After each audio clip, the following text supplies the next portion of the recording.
उत्तर प्रदेश में पहले ठाकुर कुटुंब की बैठक हुई और अब ब्राह्मण विधायकों की अलग बैठक ने सियासी गलियारों में हलचल बढ़ा दी है।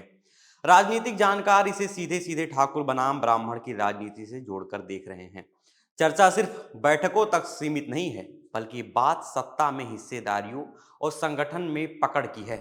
बीजेपी के लिए ब्राह्मण विधायकों की यह बैठक कोई छोटी घटना नहीं मानी जा रही है। जानकारी के अनुसार बैठक में पार्टी के भीतर ब्राह्मण समाज की भूमिका, उनके प्रतिनिधित्व और प्रभाव को लेकर खुलकर बातचीत हुई है। कई विधायकों ने यह चिंता जताई कि पार्टी में उनकी आवाज कमजोर होती जा रही है, जिससे असुरक्षा और नाराजगी बढ़ रही है। दरअसल यूपी में ठाकुर और ब्राह्मण दोनों ही बीजेपी के पुराने और मजबूत वोट बैंक रहे हैं, लेकिन हाल के वर्षों में योगी सरकार पर ब्राह्मणों की अनदेखी के आरोप लगते रहे हैं। समाजवादी पार्टी भी इस मुद्दे को बार बार उठाती रही है और सरकार पर ठाकुर समाज को ज्यादा संरक्षण देने का आरोप लगाती रही है।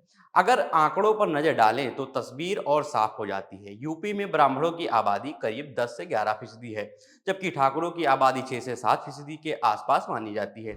इसके बावजूद बीजेपी की 258 सदस्यीय विधानसभा में जहां 42 ब्राह्मण विधायक हैं, वहीं 45 ठाकुर विधायक हैं। विधान परिषद में भी यही कहानी दिखती है, ब्राह्मण 14 और ठाकुर 23। कुछ महीने पहले जब ठाकुर विधायकों ने बैठक की थी, तब उसे मुख्यमंत्री योगी आदित्यनाथ के समर्थन के तौर पर देखा गया, लेकिन अब ब्राह्मणों विधायकों की बैठक पर पार्टी की ओर से नसीहत दी गई, जिसने इस चर्चा को और हवा दे दी है। इन सब संकेतों से साफ है कि बीजेपी के भीतर जातीय संतुलन को लेकर बेचैनी बढ़ रही है। पार्टी के सामने अब सबसे बड़ी चुनौती अपने दो मजबूत कोर वोट बैंक ठाकुर और ब्राह्मण के बीच संतुलन बनाए रखने की है। ऐसा नहीं हुआ तो आने वाले चुनाव में इसका असर दिख सकता है। फिलहाल इस पर आपकी क्या कुछ राय है, कमेंट में जरूर बताइए।